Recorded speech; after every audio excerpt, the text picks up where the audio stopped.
Oi, assalamualaikum. Sesuai judul kali ini, aku bakal cerita mengenai awal masuk ke Paskibra. Gila loh, gini-gini aku pernah jadi paskib. Pasti kalian tahu apa itu Paskibra. Setiap sekolah pasti ada ekskul populer ini. Ya, ekskul yang dimana diisi dengan orang-orang yang selalu berkaitan dengan bendera merah putih. Anak paski itu menurut aku sangat populer di kalangan siswa lainnya.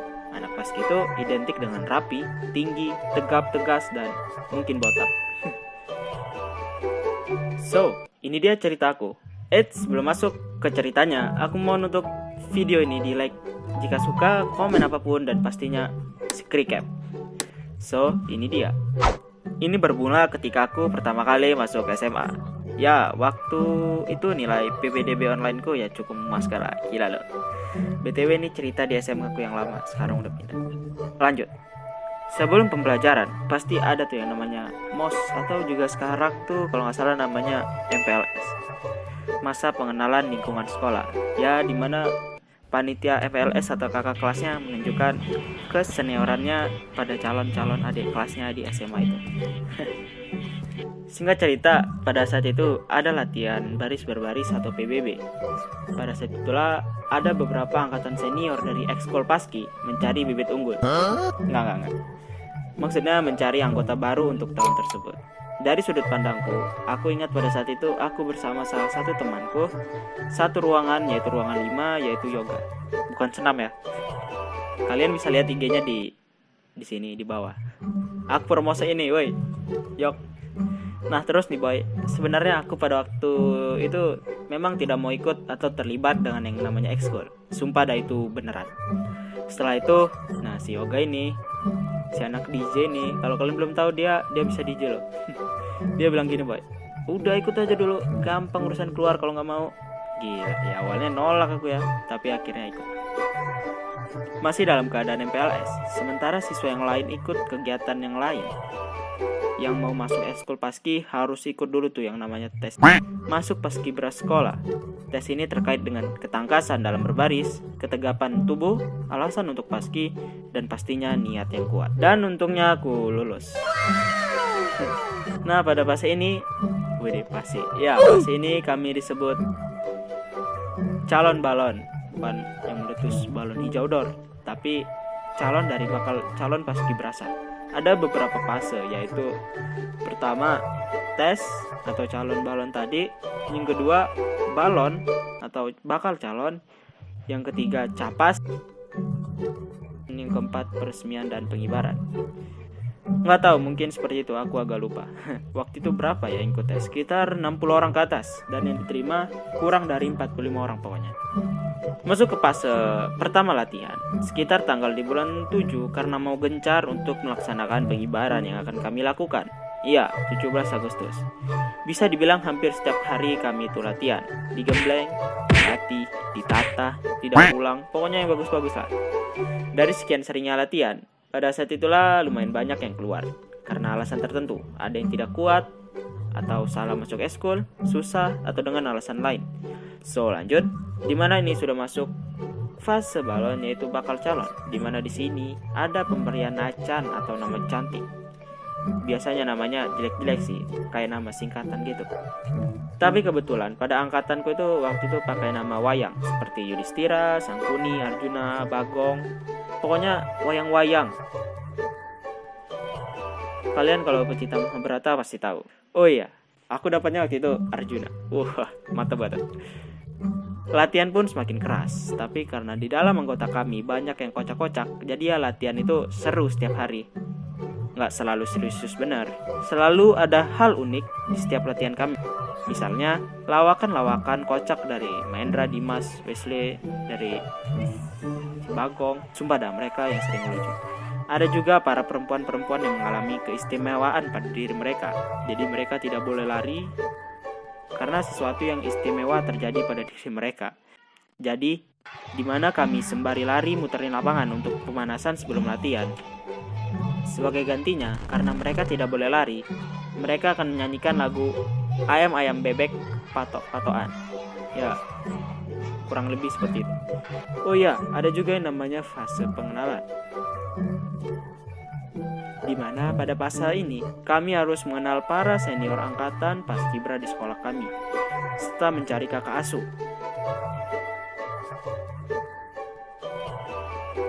Dalam mencari kakak asuh tidaklah mudah. Kita harus mencari ke dalam kelas untuk meminta tanda tangan mereka bahwa mereka ingin menjadi kakak asuh dari kita.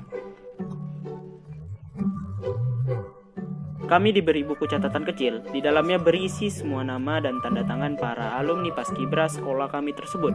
Disitulah tantangannya untuk mendapatkan biodata atau tanda tangannya tidaklah mudah. Ya, ada permintaan mereka sebelum mereka mau memberi tanda tangan mereka itu. Ya, NB namanya. NB ini adalah permintaan mereka yang harus kami lakukan guna memenuhi daftar biodata para alumni dan senior. Permintaan mereka tuh macam-macam dah. Ada yang minta dibeliin bakso lah, es lah, jajan lah. Ada juga yang suruh follow IG, nyanyi, dikasih tantangan. Dan ada juga yang tanpa MB. Aku suka yang baik seperti itu. Balik ke fase balon, di mana harusnya kami melewati hari-hari kami seperti biasanya anak SMA. Ini kami lewati dengan latihan rutin di bawah teriknya matahari. Satu hal yang tidak pernah kami lupakan, yaitu hari berakhirnya masa balon ini. Ya, drama. Sebelumnya, kami menjalani latihan seperti biasanya. Lanjut di tengah latihan, mulai agak berubah tuh, di mana ada cekcok antara pelatih kami dengan senior satu tingkat di atas kami, yaitu angkatan 30. Kami pada waktu itu masih calon angkatan 31. Cekcok yang terjadi pada saat itu adalah di mana kami harus memilih antara pelatih dan senior angkatan kami, di mana keduanya memiliki arti penting bagi kami, di mana pelatih ingin keluar, dan karena hal itu banyak dari beberapa angkatanku pada saat itu banyak yang menangis, ya terutama wanita. Setelah cukup lama kami membujuk, tibalah kami diuji pada saat itu dengan merangkak di paret sekolah yang pada saat itu penuh lumpur. Ini serius. Setelah diuji dengan semua itu, rasa tangis sedih kami berubah hanya dengan kata dan kalimat, yaitu selamat, masa balon kalian berakhir dan kalian telah menjadi capas.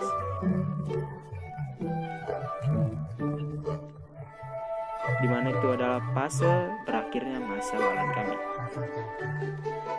Momen tersebut membuat tangis haru bahagia untuk kami semua, dan itu tidak terlupakan hingga saat ini. Woi, belum habis woi. Kisah seru kami tidak hanya di situ. Cerita yang juga kami rindukan juga terdapat pada satu malam yang sangat berarti bagi kami. Malam renungan suci. Malam di mana sebelum pengibaran yang akan kami lakukan pada 17 Agustus, yaitu hari ulang tahun kemerdekaan Indonesia. Aku masih ingat, malam itu adalah malam tangis haru, malam yang paling bermakna bagi kami. Di malam itu kami diberi sebuah lilin dan didampingi dengan kakak asuh kami di samping. Malam renungan suci ini berisi renungan atas apa yang telah kami lakukan terkait dengan tujuan kami masuk paski, tentang orang tua, dan lain-lain. Dengan musiknya yang sangat sedih serta kata-kata yang dirangkai dengan indah, berhasil membuat air mata kami terjatuh dalam renungan itu. Aku ingat ada satu temanku yang pingsan pada saat itu. Renungan itu adalah malam tangis paling haru. Oh ya, itu dilakukan di lingkungan sekolah juga. Pada malam itu, ada juga pemilihan panra dan maskot, di mana maksudnya panra adalah laki-laki dan perempuan dalam anggota kami yang paling tampan dan cantik. Iya, waktu itu yang terpilih adalah mereka, Puat dan Dibah. Kemudian maskot. Maskot adalah orang yang paling lucu atau sering ngelawak di sela-sela latihan. Yang mendapatkan jabatan ini adalah Ilham, yaitu orangnya gemuk atau bisa dibilang orang paling gemuk di angkatanku. Balik ke sudah selesainya renungan tadi, terus disuruh tidur di salah satu kelas di sekolahku itu. Ya, kalian pasti tahu jika para lelaki berada di satu kamar yang sama, apa yang mereka lakukan? Ya, barbar. Kalian tidak akan bisa tidur, sumpah dah. Pernah satu temanku yang sudah tertidur, badan belakangnya digambar cicak menggunakan spidol. Dan jika di antara salah satu dari kami mencoba untuk tidur, Pasti kami menemukan salah satu anggota tubuh kami ada yang hilang. Anggota tubuh kami dipenuhi dengan odol. Ada yang ditaruh di bibir, kaki, bahkan ada yang di bokong. Sumpah dah itu aneh. Kemudian paginya jam 2 itu dibangunin, yaitu kelanjutan acara dari Bulan Suci, yaitu pembakaran acan yang telah kami gunakan sebelumnya, di mana kami melingkari api, menatap api sambil bernyanyi yel-yel yang telah kami sering nyanyikan di dalam latihan, sambil melempar buku catatan kecil dan nacan kami ke dalam besarnya kobaran api tersebut. Mengelilingi mengingat latihan yang telah kami lakukan. Sungguh malam yang paling sulit dilupakan. Singkat cerita, tibalah hari hanya, yaitu 17 Agustus. Hari yang paling kami nanti. Hari puncak kami. Hari di mana kami menunjukkan kerja keras kami. Latihan untuk setiap harinya. Memakai baju PDU, lengkap dengan peci serta burung garudanya berada di sebelah kiri. Detak jantung yang berdetak lebih cepat dari biasanya. Menatap ke atas tiang bahwa itu adalah tujuan kami. Ya, tujuan kami hanyalah itu. Menaikkan sang merah putih ke atas sana. Kemudian tibalah protokol mengatakan pengibaran bendera merah putih. Detak jantung semakin kuat. Sang dampas mulai menghela napas, bersiap untuk mengeluarkan suara dengan keras agar terdengar ke seluruh siswa yang menantikan pengibaran kami. Langkah demi langkah, hentakan demi hentakan keras dari sepatu PDH yang kami pakai, menatap lurus ke depan sambil mendengarkan suara dampas kami. Salah satu orang yang paling berpengaruh di angkatan kami, Raihan Imam, orang yang paling hype bis. Hey Pal, udah kupromosiin nih, woi. Ada 3 pasukan pada saat itu, pasukan 17, di mana diisi dengan pasukan penjuru, pasukan paling depan, pasukan 8, pasukan inti di mana pasukan yang membawa bendera merah putih, dan pasukan 45, pasukan peri-peri kecil, pasukan paling belakang. Hei, jangan anggap remeh, tanpa ada mereka, formasi kami bukanlah apa-apa. Hingga tiba saatnya, 3 pengibar yang saat itu terdiri dari Dimas, Wesley, dan Nanta. Perlahan baki atau pembawa bendera yang saat itu dilakukan oleh Diba maju secara perlahan untuk memberikan bendera merah putihnya kepada para pengibar.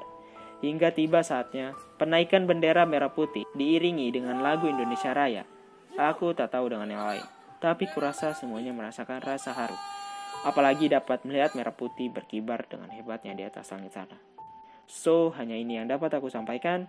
Kesalahan dalam cerita atau pengucapanku yang kurang kalian mengerti, aku mohon maaf.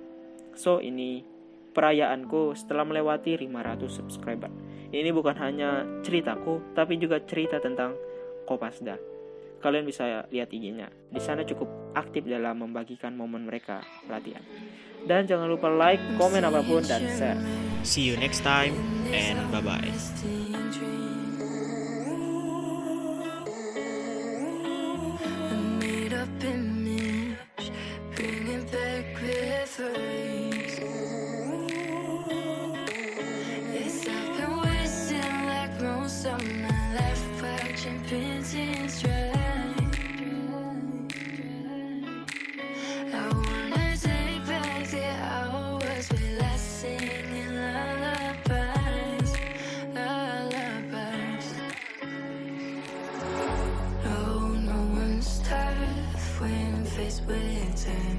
We waste our lives lying with fame.